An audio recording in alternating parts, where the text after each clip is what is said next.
So, magsisigang tayo for today's video. Hulaan nyo kung ano isisigang ko. Tara, mag-isa na tayo.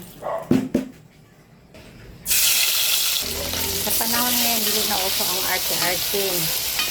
Kung wala ka namang trabaho, lalo na, huwag mag-inarte sa pagkain. Mabula masyado yung ating mantika kasi pinagprituhan ito ng pork chop kanina. Para malasa.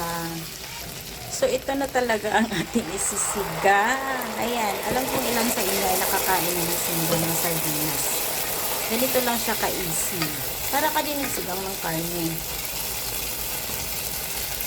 Huwag na nating durugin yan para may buo na fish. Timplahan na natin ng patis yan. Cubes. At magikin natin yan. Paminta. Dalawang gulay lang ilagay natin kasi yun lang ang available. Pwede lahat ng gulay na para sa sinigang ay ilagay nyo rin, kaso lang wala tayo nun. Kaya ito lang ang ating ilalagay.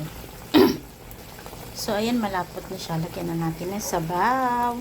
Tansyahin nyo lang ang sabaw na hindi naman masyadong lalangoy ang isda natin.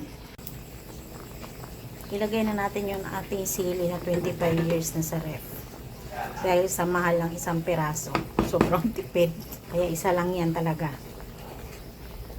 And of course, the kangkong na galing sa bukid. 100% free. Diba? Tapos, organic pa yan.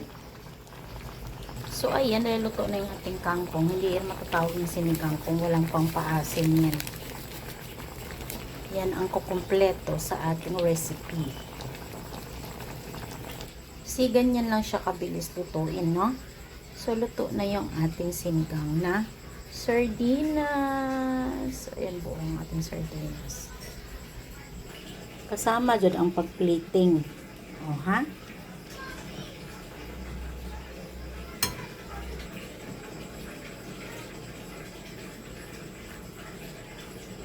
Palami sa ating ulam.